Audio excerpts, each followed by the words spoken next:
The Dutch mob has long been infamous for its involvement in drug trafficking and organized crime. At the center of this dark world was a man named Gwenette Martha, who rose to become one of the most powerful and feared drug lords in the Netherlands. But who was Gwenette Martha, and what made him the biggest Dutch drug criminal ever? Let's dive into the video to know more about the biggest, infamous Dutch cocaine criminal Martha. He left Curaçao as an 8-year-old boy with his mother, brother, and grandmother because his father could not quit drinking. In the Netherlands' Amsterdam South, they eventually arrived. When he was young, he was a football prodigy and finally joined the Ajax youth squads. After finishing his training, he and his brother would frequently cause trouble in their area of De Pape by loitering on the corners. It only got worse from that point on. He changed immediately after losing one of the most essential items in his life. He quickly ascended the criminal food chain and lost sight of the advice his mother once gave him: be a nice person. This is the tale of Gwenette Martha, a significant player in the macro battle and the man without a shadow. He was one of the most notorious criminals in Dutch history who was aware of his short life expectancy. But the way it ended was straight out of a movie. When playing football with his buddies, Martha would demonstrate his prowess with a ball at this point. He was quickly recruited by Ajax to play for their youth squads. He would go on to succeed somewhat, but once off the field, he would begin engaging in mischief with his younger brother. They couldn't be separated. His brother Giovanni was more of a hothead, while Gwenette was more reflective. They gradually developed into a street gang as more of their pals joined them in committing minor crimes. Gwenette eventually stopped playing for Ajax because he decided to become a criminal rather than a football player. A month after he became 18 years old, on March 5th, 1992, a sad event occurred that would forever alter his life. He went out with his group to the club Escape in the heart of Amsterdam. His crew members got into a fight with an Amsterdam West crew. The confrontation continued outside and immediately got worse. While outside, Giovanni, Gwynette's brother, was shot by Mohammed Mumi C, and he died in the arms of his elder brother. Gwenette was just interested in getting even after that. He was forced to wait, which was unfortunate. Mumi received an 8-year prison term. Gwenette, though, was patient. On October 14, 2003, he finally paid the favor back after 11 years of waiting, and Mumi was no longer.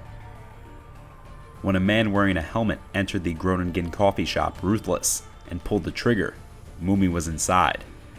There was insufficient evidence to convict Gwenette, so he was never punished. He was never the same following the death of his brother, according to those close to him. While this happened, Martha and his crew graduated from simple theft to violent, severe robberies. Their street robberies turned into store robberies as they became increasingly violent. These robberies of stores later developed into grave bank robberies. Martha and his team were the subjects of a thorough investigation by the Dutch police, ultimately resulting in his imprisonment. For the brutal robberies, the prosecution sought that Gwenette serve a 10-year prison term. He was pretty fortunate though, as he only received 1.5 years in prison for drug dealing and gun possession and was cleared of the other charges. As they began importing cocaine from South America halfway through the 1990s, Gwenette Martha and his gang started making significant drug trade movements. They invested the proceeds from these robberies into these cargoes. They are beginning to amass a modest fortune, which they spend on fancy clothes, watches, and liquor to display around the club. The Netherlands police launched an inquiry into his money laundering activities as a result. They decided to dispatch an observation crew to keep tabs on him around the clock. Gwenette, though, was no novice. He got the moniker, the man without a shadow, for which he was known. Even the most skilled investigators were unable to pin him down. He was challenging to find, and the police were aware of this. His vehicle once had a tracker planted underneath it by an observing crew. Gwenette, though, became aware of it and decided to respond. he put the tracker under one of the surveillance team's cars. The observation team was greatly confused since they suddenly noticed they were trailing their colleagues. Gwenette then continues to drive away without incident. This one was one of his numerous bossy attempts to fend off observation teams. Later, the monitoring team discovered that he frequently waved or blinked at them when he spotted them on the streets, clearly unaware that they were watching him. He even sped off after mounting a blue siren akin to theirs on his automobile as a taunt. He utilizes scanners to discover trackers and jammers for prospective trackers to be extra safe, unlike his criminal friends who make dumb phone calls that can be recorded.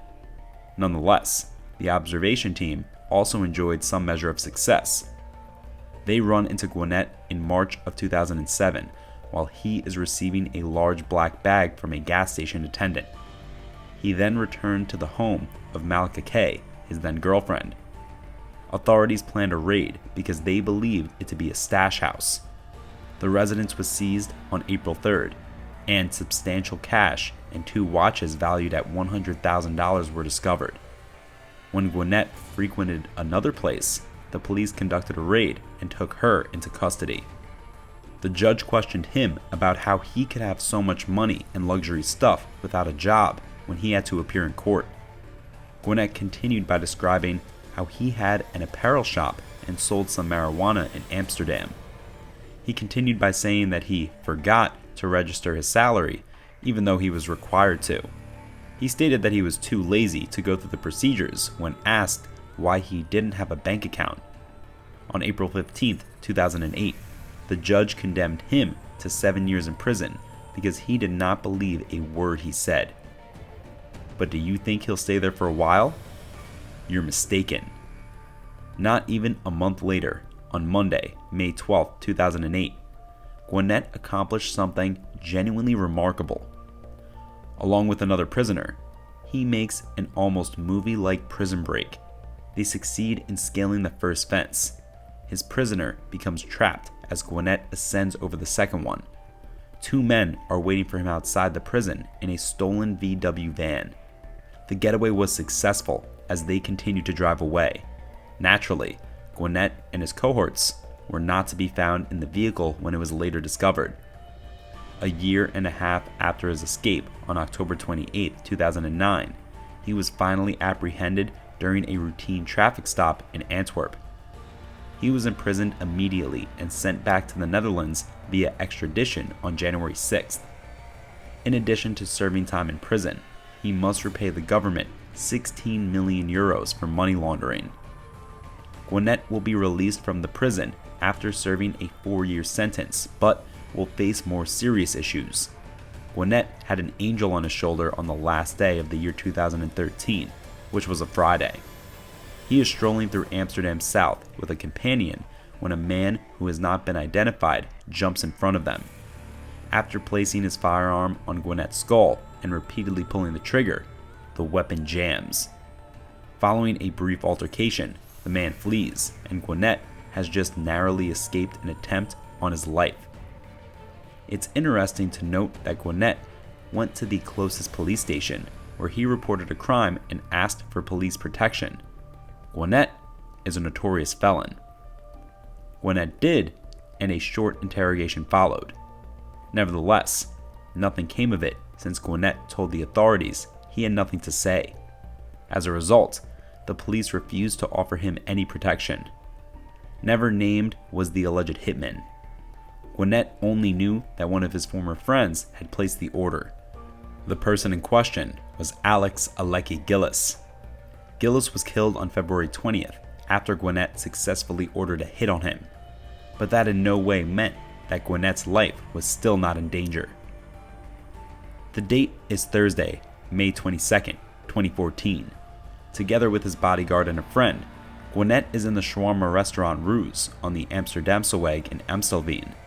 When the 2 of them were discovered a month earlier in a car with 2 loaded pistols, this associate genuinely admitted guilt. 2 more males joined the 2 while still inside the shawarma shop.